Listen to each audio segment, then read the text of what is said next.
dito muna kami sa maliit na palengke. Bibili ng gulay mga kapatid.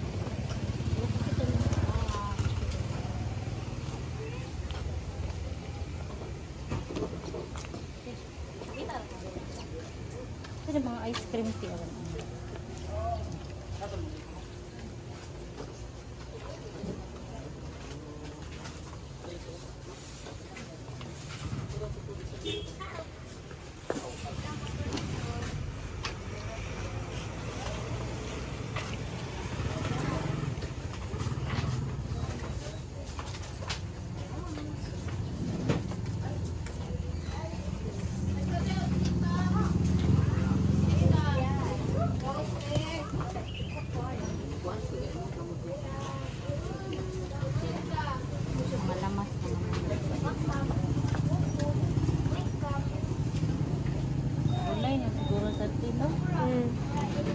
Yan na pala yung medicine.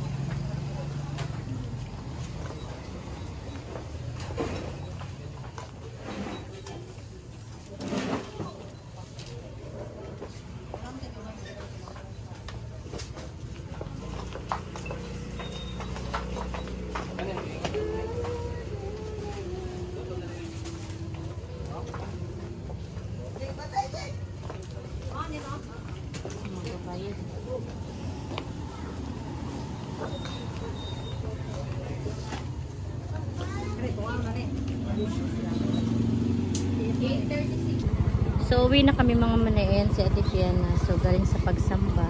At nakabili na kami ng gulay.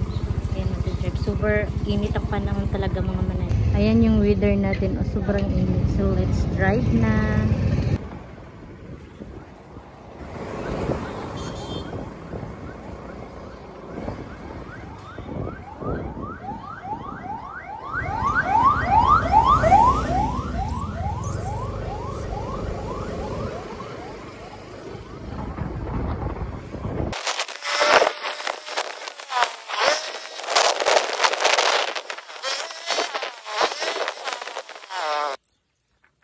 Dito na kami mga manay.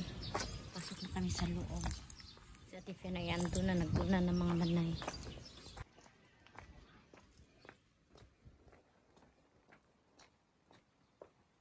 Magluto pa ako. Si Pilis lang pala yung naiwan dito. Ay! Nakuratan ko be. Oh, bless mama. Si Pilis yung naiwan dito mga manay. Pa-TV siya. Ayan. So ayan, nagkalat na ang bahay. Kasi si Pilis lang dito, yung jacket ko. So si Pilis, ayan. Lahat ng nagkagubot dito ay si Pilis kasi hindi pa ako nakapaglinis kaninang umaga.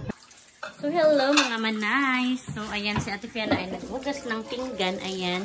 So tinutulungan kasi niya ako dito sa mga gawaing bahay. At ako ay magluluto na ng lunch namin. So ayan yung lutuin ko mga manay. Yung binili namin sa maliit na palengke. Ayan. At saka mga lamas. So ang ilagay ko niya na sahog ay hotdog. Ayan mga manay. So dyan muna po kayo ilagay. At hindi ko pa natanggal yung ano ko mga manay, lipstick. Nakabihis na patala ako pang bahay. At saka wala akong bra mga manay. Ayan, nag-vlog na naman ako. Ayun, tumaba talaga ako mga manay, promise. Hindi ako nag-bra kasi maigang ba, sobrang init. Ayan, hindi naman maklaro sa camera. Tumaba talaga ako mga manay sa aking trabaho kasi trabaho ko, alam nyo naman na ano lang, social media, manager lang ako ni ate, tsaka mga papel-papel ganun. May papagawa yung ano ko, sister, yun ang ginagawa ko. So, ayan, hindi nyo ako narinig. Kung may pagpagawa yung sister ko ay yun ang gagawin ko. Yun lang yung trabaho na ko sa aking sister. Yun. So, welcome back to me. So, alam ko naman na may ibang miss sa akin. Kahit komento yung hit ko, okay lang naman mga manay.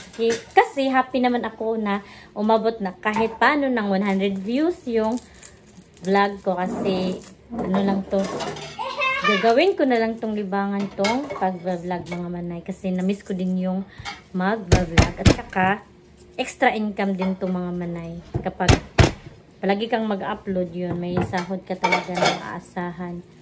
Yun. Kasi alam niyo naman na someday magpaparenovate tayo sa ating bahay. Kasi sira na talaga yung bahay namin. Ayan si Phyllis. Phyllis, Libby! Andito si Phyllis. Lumaki na si Phyllis mga manay. Diba, baby pa yung nakita niyo siya. Laki na siya. Ayan, naglakad-lakad na nood ng TV. Hiwa tayo. Ito yung ulamin namin, yung sari-sari.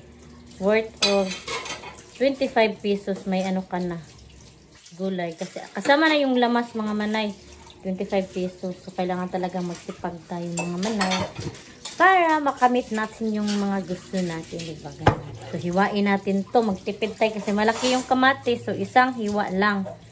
Ito lang yung gawin natin. So, tipid-tipid tayo kasi sobrang mahal na talaga mga manay. Kahit anong tipid mo, maubos talaga. Yung palapit na yung sahod. Tapos, pit sa peligro na talaga kasi yung mga anak ko gustong may mga gustong bilhin, ganun. So, minsan makasabi ako sa kanila na wala na, enough na, tama na yan. Yan lang ang budget natin. So, okay lang naman sa kanila mga manay. Buti na lang ay sila, masinabtunon ba, ma-understanding, ganun. Yun kung anong Tagalog ng ma-understanding mga manay. Yun kaya naman, masaya naman ako kasi kapag sabi ko stop na kasi lagi na silang magpapabili ng mga snack, ganun, ice cream.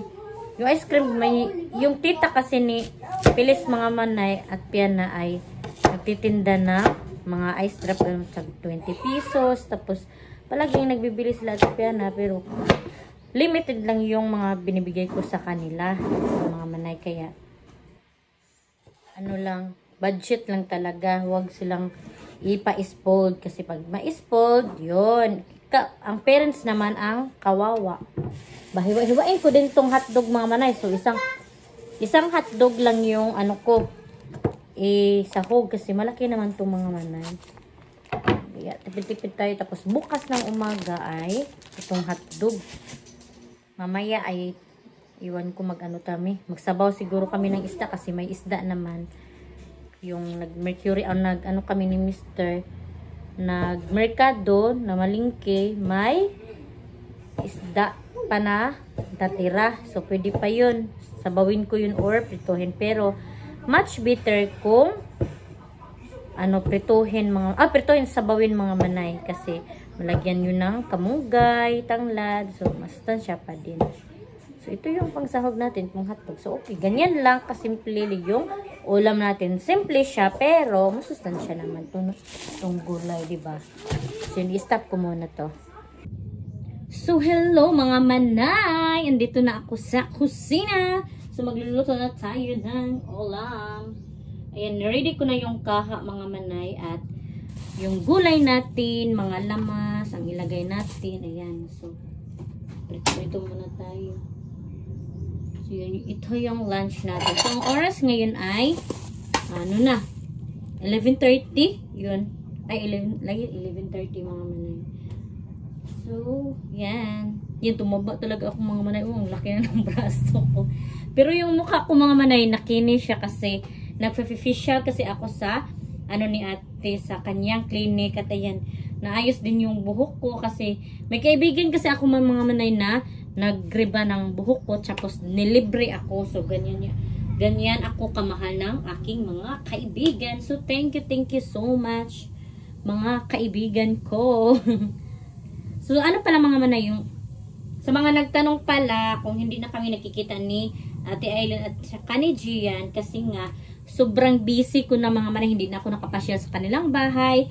At mga manay, si Gian naman ay andun din sa sa kanilang lugar, malayo yun. So ngayon yung kahapon ata or last week ay andun sila sa Davao. Yun yung may nag-sponsor kasi sa kanila na magpasya. So yun, nag-happy sila doon. Pero ako wala na talaga akong time sa kanila mga manay kasi busy na talaga ako at hindi nila ako kapag pupunta din sila dito sa bahay ay wala ako kasi busy. Minsan nagjo-duty ako. Hindi na magkaano yung mga time namin mga manay.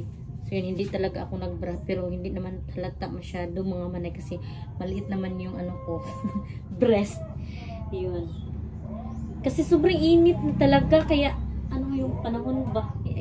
Kung pwede magbad ako pero bawal yan. Uy, makitaan tayo sa mga viewers natin kasi bawal yan. May taho na naglabay mga manay. Nagtitinda ng taho. So, yun yung, tingnan nyo yung mukha ko, diba? Makinis na siya mga manay. Dati yung mukha ko madaming mga may mga pimples. Tsaka, mga manay. Next time, ang papaayos ko mga manay yung ngipin ko kasi ayan na, one seat apart ba? Para siyang ayan na, pangag. Pero yan mga manay na, nahiwi balahang. Kasi, may pangag ako dito. Yung natin, yung bagang ba? Pangag, wala akong ngipin dito, ganda dito. Tapos nag-iswag siya, kaya ayan yung mura na yun siya pangag mga manay. One set apart na yung ngipin ko, pangit tingnan. So, kailangan ko ng magpa-brace siguro ako sa puhon or magpa-clinic. So, wala pa tayong budget kasi yung pera natin ay lahat napunta dito sa bahay. So, inuuna natin yung pamilya natin kaysa sarili natin. Buti na lang may mga taong naglilibre sa atin kapag may sa ating sarili. Naku, kung walang naglilibre sa akin mga manay, like facial o kaya sa mga buhok, naku, wala talagang atiman to sarili ko mga manay kasi ako kasi mga manay, simpleng tao lang kasi ako. Kung anong meron, yun lang. Kontenta ako kung anong meron lang. Tapos, yung mga damit ko, mga ganun, ay mga bigay lang talaga. At thankful ako kasi may nagbibigay sa akin like ni Ate Emily, si Ma'am from US. Sila yung nagbibigay talaga sa akin mga manay. Thankful talaga ako kasi andyan sila. Thank you so much. Saka si Ma'am Emily, si Ate Emily din yung nagsabi na mag-vlog daw ako mga manay kahit kapaminsan-minsan kasi sayang din yung YT ko at saka extra income din naman. Thank you so much. Yung tumaba talaga ako mga manay. Yun, may bil na ako. Pero okay lang yan mga manay. Kaysa payat, diba? Kasi ako mga manay ba na stress eating ako. Kaya tumaba talaga ako. Hinaluto na yung hotdog. So, lamas na yung next. So, ganyan lang kasimple yung alam natin for today's video. Simplihan lang natin. Ang ingay ng taho mga manay. Narinig nyo ba yan? Taho ba? Labay. Yan. So, pag ako magluto mga manay, inuuna ko itong ahos. Yan ahos ba? Brown na siya. Ganun.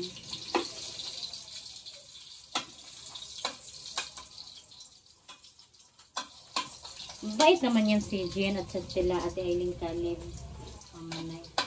Kaso busy lang talaga yung schedule namin, hindi na nakita nga kami ni Ate Aileen nung pumunta ako sa aking tito.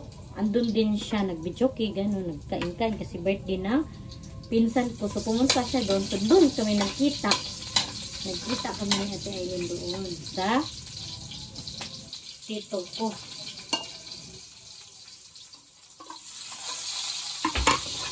Nagbanding kami doon, gano'n. Babait naman talaga yung si Ate Aileen. Luto tayo na para may makain.